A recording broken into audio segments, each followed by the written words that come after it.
looking at all the parties, I would say that APGA can be distinguished from the rest because of our strong ideological principles. When this party was formed, it was formed as a response to the suppression of the rights of minority groups in Nigeria, and we had to float a party that will give voice to people who feel marginalized in the scheme of things in the country. And the Southeast people, the Igbos of Nigeria, have continued to feel marginalized in the politics of Nigeria since the war ended in 1970.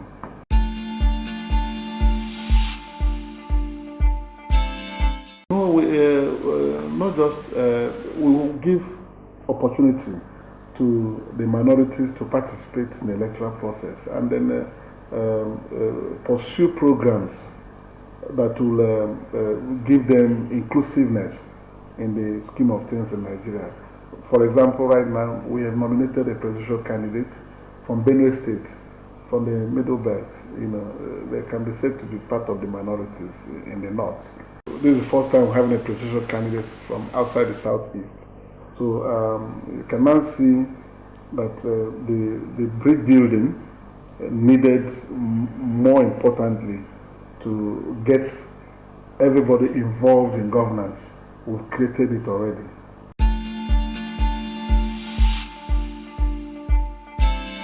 Well, first of all, Nigeria is a country that is challenged. The unity that is important to galvanize development of this country is completely lacking. The country is divided along tribal and religious lines because of failure of leaderships we have had. What we have seen over time has been somebody who gets the #1 position in Nigeria becomes nepotic, thinks about his own people, and it has continued to create disaffection among the various ethnic nationalities in Nigeria. Our vision is that Nigeria can only prosper and move with the required tempo if there is unity of purpose. We must restore the confidence of the 250 ethnic nationalities on Nigeria as a country of their own.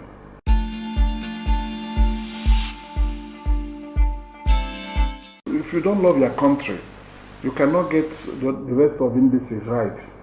If nobody works for Nigeria to become a world power, Nigeria, the way it is structured, everybody is looking for what to take away from Nigeria. There is no patriotism, so to speak. Many people are engaging with Nigeria on an ad hoc basis. People believe that this union is a matter of time to collapse. We've been agitating for true physical federalism, where the resources God has given to this country, they are deposited in different parts of the country. Restructuring of this country is key to everything we do.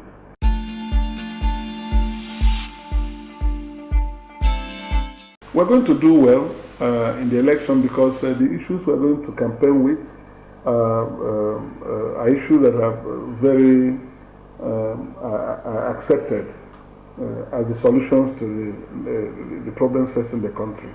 Restructuring is one program we have. Then the second one is youth and women empowerment. Then social security, agriculture, and education.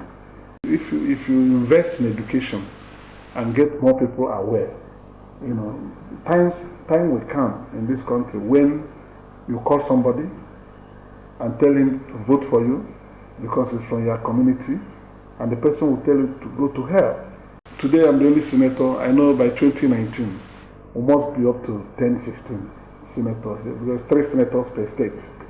If elections are credible. So I'm predicting that APGA will be more visible in 2019 after the elections. We win more seats in the National Assembly, Senate, and House of Representatives. We win more states. 3 states I can tell you right now, if they keep the elections clean, Abga will take them are Imo State, Abia State, and Nasarawa State.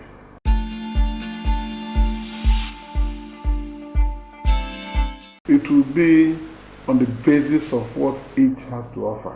We are open to discussing with a party that will focus on the issues that unite Nigeria, a party that will be focused on the programs that will promote development.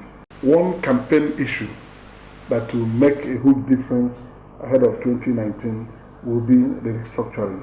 If they submit to restructuring, then ABGA obviously must align with the party that believes in true restructuring of the country, bringing in place true fiscal federalism and the rest of it.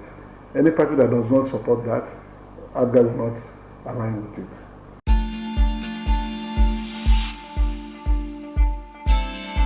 Well, very straightforward answer. The presidential candidate of PDP, has campaigned vigorously ahead of this time that restructuring is something that is imperative. APC, unfortunately, when we went to national conference in 2014, I was the delegate to that national conference, and APC was the only party that boycotted the conference as a political party. They didn't send any delegates officially, but the state governments under their control sent delegates, So they are not committed to the programs of restructuring. The APC said that report will not see the light of day. So having taken that kind of stand, it means that they are impervious to the demands for change, in the way things are going on in Nigeria.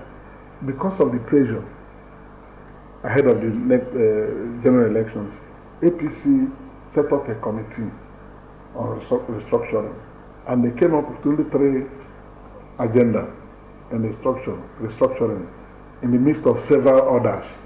Even those 3 that they promised, they've not done anything, like allowing state police to come in, and some of those contentious things.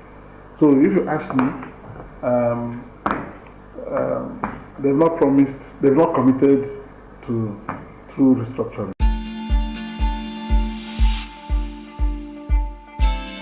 I believe that the first thing that will guide anybody who wants to participate in politics will be total submission to the rule of law. If the law is not followed or obeyed, what you have will be an animal kingdom. So when I joined politics in 1998, I was convinced that the best way to bring about change in this country would be to follow due process, to uphold rule of law in its entirety. So from inception, I was the engine room of this party. And because of the way we were denied our victories in 2003, I decided to ensure that we use the courts to seek redress wherever we were injured.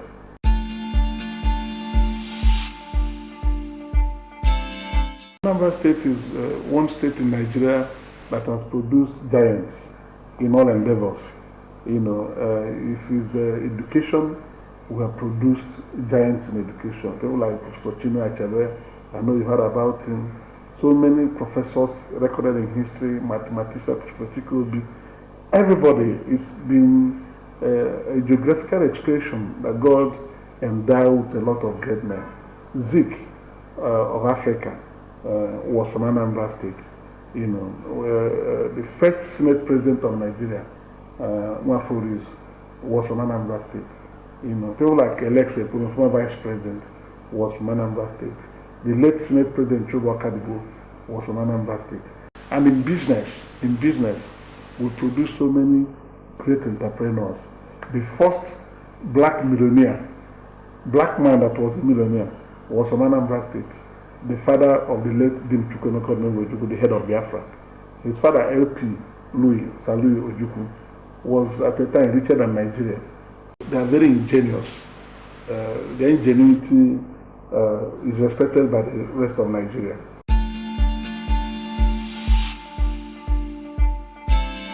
It's possible. Why not? It's possible. The only thing we're asking for is credible election. No matter what anybody wants in a democracy, you must allow the will of the people to prevail. We wouldn't want any attempt to suppress the will of the people. It's only through the votes of the people that you determine what the people want.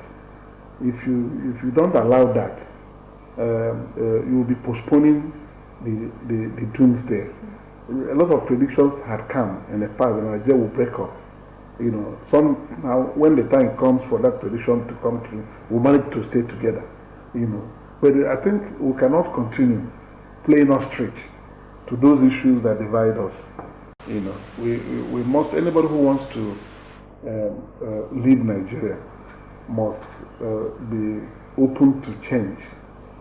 Those who the status quo favor today cannot sustain the status quo forever. Nigeria is a great country, but Nigeria is not loved by the citizens. The patriotism is not there. The current president, when he was inaugurated, made a wonderful speech. I'm sure somebody wrote it for him. He made a promise. He said, I belong to Nigerians and I belong to nobody. If I had practiced it, Nigeria would have made a giant leap forward. When I came to the Senate, I had to bring a motion over the neglect of the Southeast Zone in the revamping program of Nigerian Railways. Government of Nigeria planned to borrow $6.8 billion to remodel Nigerian railway system, and the Southeast Rail Line was not there. I had to bring a motion at the Senate to say, this is one of the oldest rail lines in Nigeria, and you are doing everything in other places, and you ignored the Southeastern Rail Line, which was a major gateway to South-South even, where we have the oil. So it took my motion to restore it to the budget and include the Southeast Rail Line in that very important program. And when it happened, our people were so agreed that such a thing can happen and they will be neglected. It's like that both in infrastructural development.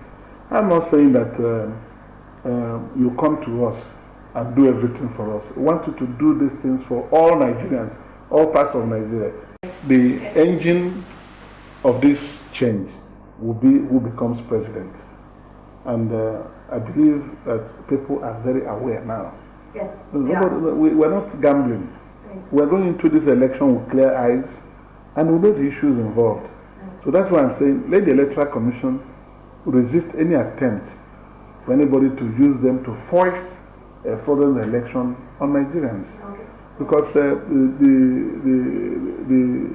the success of that election will guarantee future existence of a truly united Nigeria. Any mistake in that will be unpalatable. Thank you so much for your time. Thank you for joining us. Thank you very much.